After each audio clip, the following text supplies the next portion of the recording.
Welcome back to Poetry Corner. We're thinking today about one of the best known poems in modern English. It's been repeatedly voted the nation's favourite poem, while it's also sparked a little bit of controversy for reasons that will become apparent. As before, we're going to listen to it and then think about it bit by bit, and then I want to give some suggestions about what it can say to us, as Christians especially. The poem is, of course, If by Rudyard Kipling. Let's listen to it now. If you can keep your head when all about you are losing theirs and blaming it on you, if you can trust yourself when all men doubt you, but make allowance for their doubting too, if you can wait and not be tired of waiting, or being lied about, don't deal in lies, or being hated, don't give way to hating, and yet not look too good or talk too wise.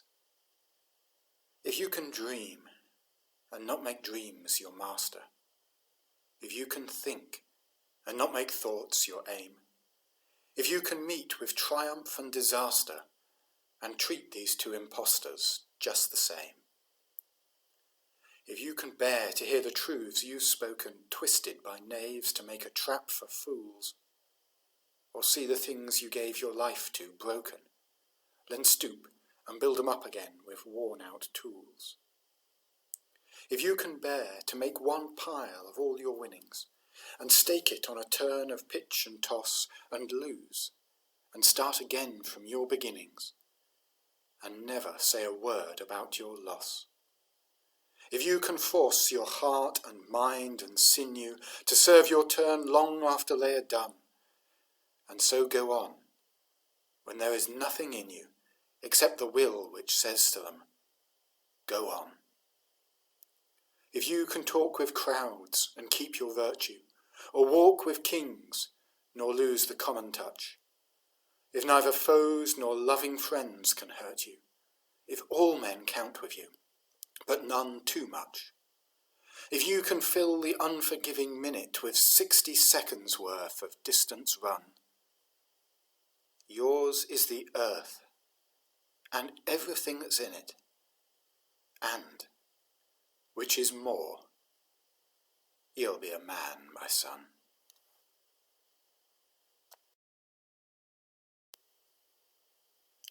Well, it's a great poem, powerful images and a lot of energy, and surprisingly thoughtful as well. Let's go through it bit by bit, and then think about some deeper conclusions. The poem is, of course, about the ideal person, perhaps explicitly the ideal man, although I think we today would want to say that these are qualities that both genders are called to show. And so one of the first virtues Kipling points to is unflappability. If you can keep your head when all about you are losing theirs and blaming it on you, if you can not panic when everyone else is panicking and when they're putting the pressure on you over it, that's a really hard thing to do. It's one thing to not panic in a crisis. It's another thing to not panic when everyone around you is panicking. And it's even harder to not panic when everyone is blaming you, putting the pressure on you. That takes real nerves of steel and a lot of self-confidence to keep on going, to trust yourself when all men doubt you. And yet, and here's the thing I really rather like about this poem, Kipling doesn't just tell you to have the strength and self-confidence to trust yourself when all men doubt you. He also says you need to make allowance for their doubting too. You need to understand why they doubt you and how that might affect them. You need to understand them, not just be confident in yourself. We see a lot of people who are very confident and outgoing and who can bulldoze others and be insensitive to them. Kipling is saying, be confident in yourself, but understand how others see you and why they may doubt you. Be patient. That is, if you can wait and not be tired of waiting. So much underrated virtue in today's world, which values quickness, just-in-time deliveries, fast food.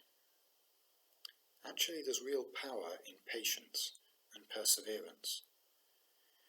There's power in our relationships. Sometimes the most important thing you can do with somebody is sit in silence. There's power for it in our professional lives. Sometimes being patient and waiting to be heard, being patient and waiting for something to happen is powerful. And of course it's usually important in our spiritual lives, where sometimes we're called upon to keep watch and wait. As Christians we live waiting for the return of Christ and the salvation of the world. We're called to wait and not be tired of waiting.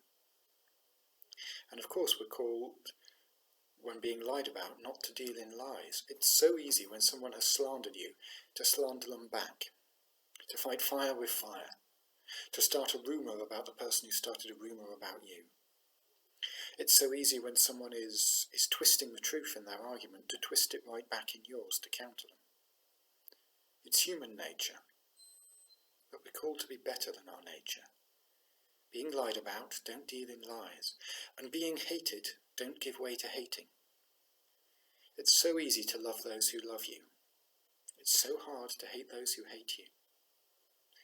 And yet as Christians we're told to love our enemies, not to hate them.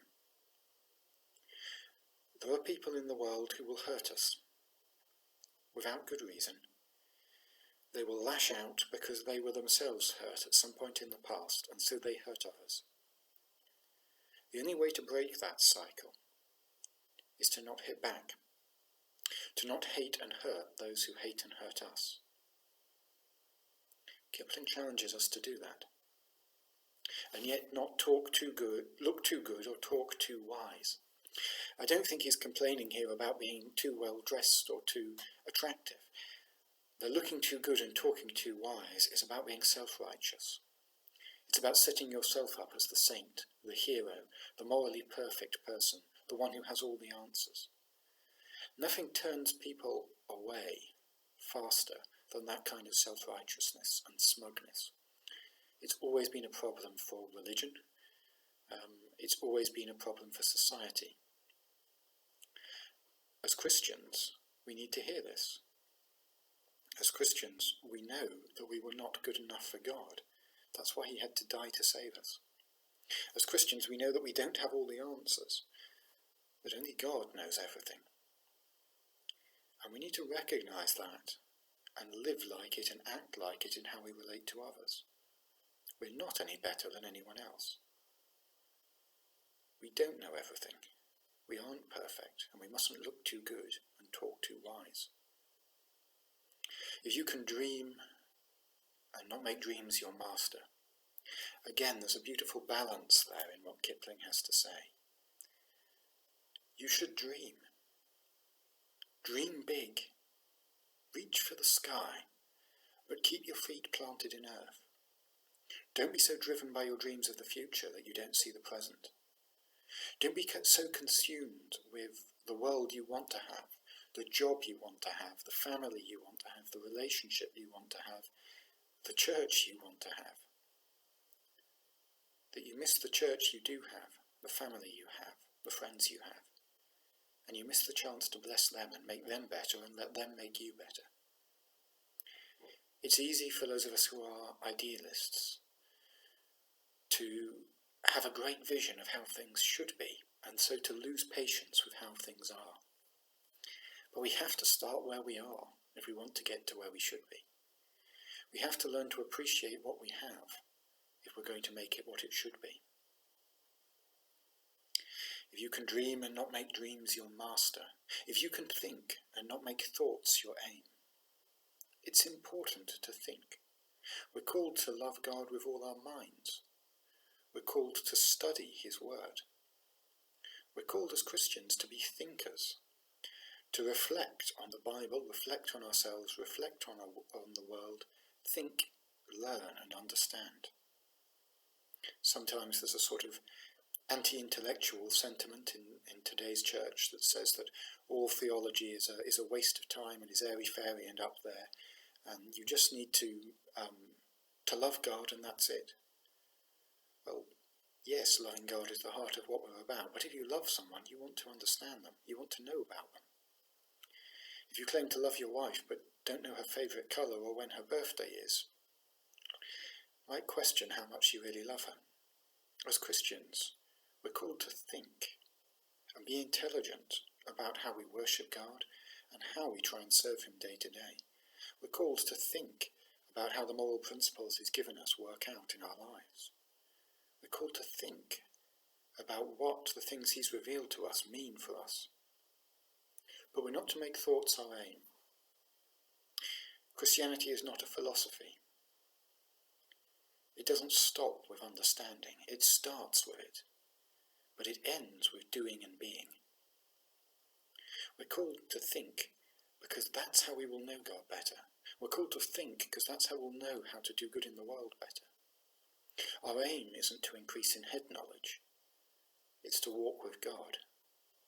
We must think. We mustn't make thoughts our aim.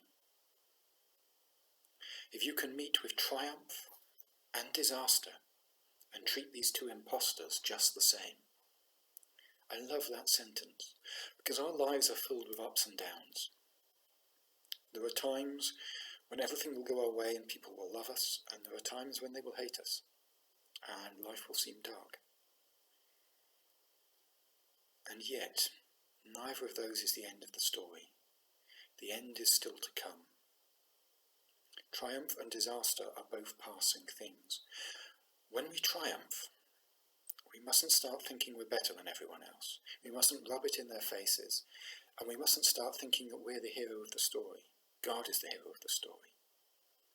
And when we meet with disaster, we mustn't think it's over for us. We mustn't think that we have nothing more to offer God or offer the world.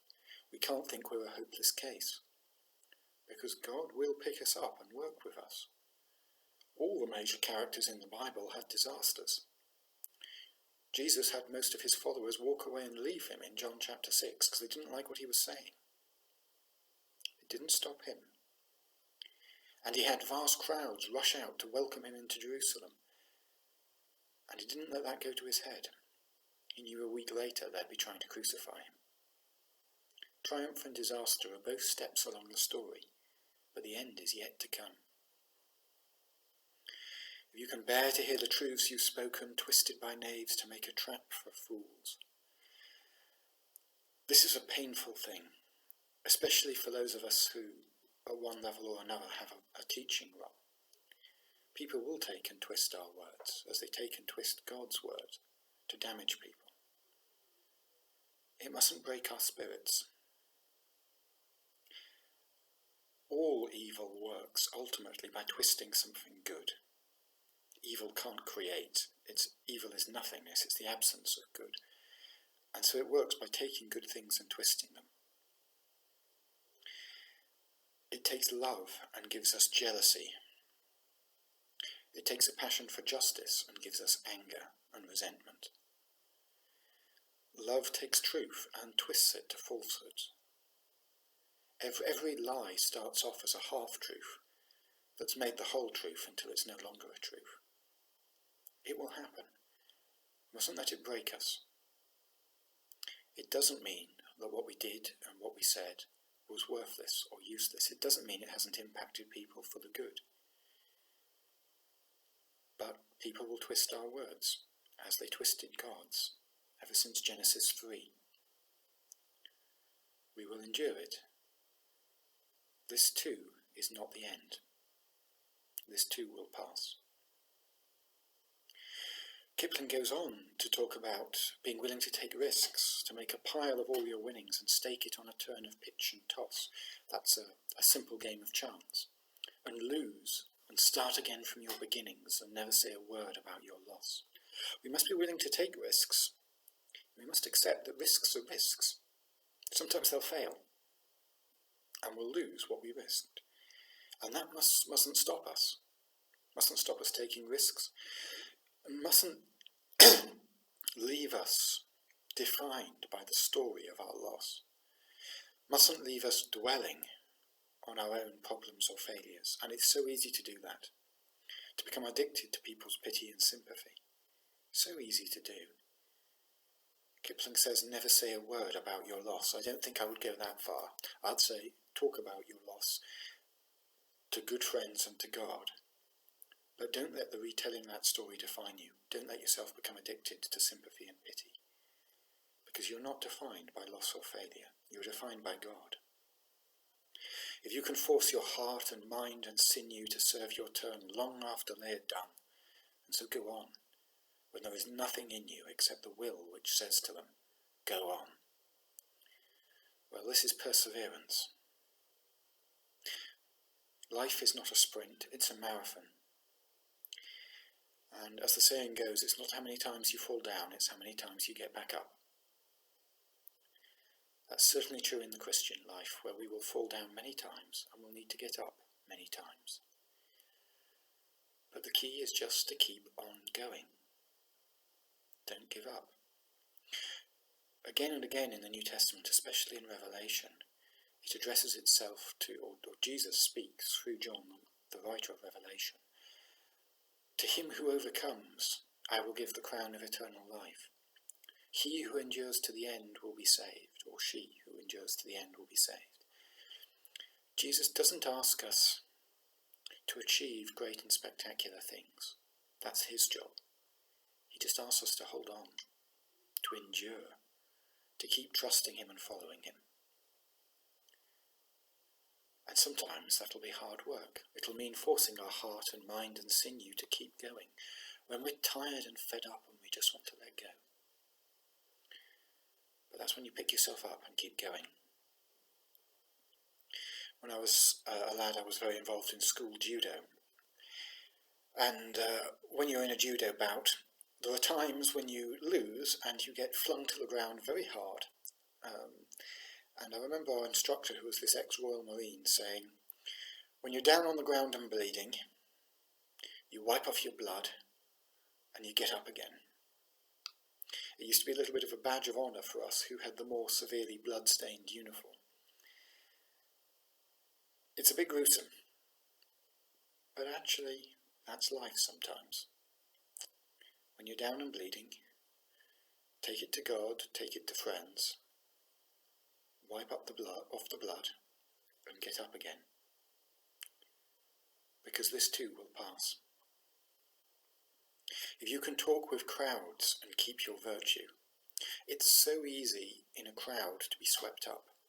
So easy to let your ideas of right and wrong conform to what everybody else is saying or shouting. It's so easy to let all the convictions you came in with get swept away by the pressure of what everybody else believes and thinks and says. It's hard to walk with crowds and keep your virtue. Or walk with kings nor lose the common touch. To walk in rarefied circles and yet be able to chat to the man on the street. To do that, you need to stay humble. And remember that you're not defined by the people you hang out with. You're defined by God. If neither foes nor loving friends can hurt you, if all men count with you, but none too much. Again, I think this is really perceptive. The people who can hurt us most are our friends, because we need their love, their presence, their approval.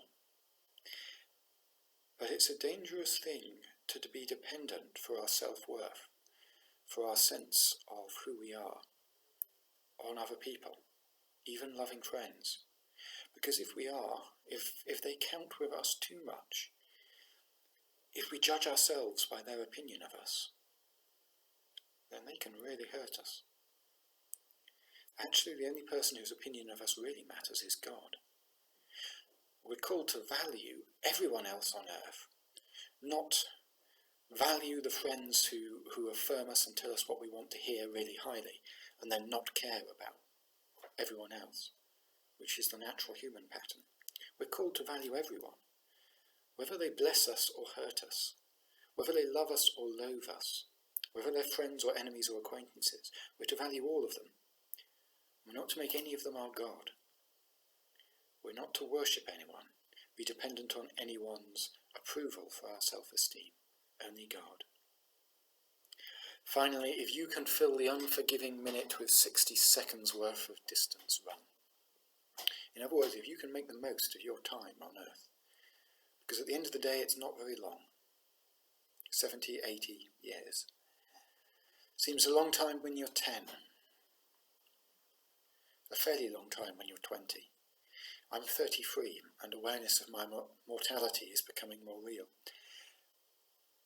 The truth is, none of us has very long on this earth, and none of us knows how long we'll have. For any of us, tomorrow could be our last day. We can't control the times we're born in. We can't control the gifts we have, the money we have, the family we have. We can't control where we're born or the education we get. We can't control the times we live in. There's one thing we can control: what we do with the time that is given to us. We don't know how long we'll have, but we can make the most use of whatever we're given, filling every minute with 60 seconds worth of distance run, making the most of every opportunity to grow and to do good and to know God. And so Kipling's poem concludes: if you can do all that, then yours is the earth and everything that's in it, and, which is more, you'll be a man, my son. Setting aside for a moment the gender-specific language, I think the really powerful thing here is that Kipling is saying who you become is more important than what you get. You may achieve everything and win the world and everything that's in it, but more important than that is who you become. You'll be a man, my son, is not really about biology. It's about being someone who is strong and brave and patient and good and enduring. Who you become matters more than what you get. Again, I think that's a word for us. As Christians, we believe that this world passes away. Everything we amass in this life will be gone. Our wealth will disappear. Our achievements will be forgotten. But who we become stands forever. Humans are made for eternity. Who you become stands forever. Who do you want to become?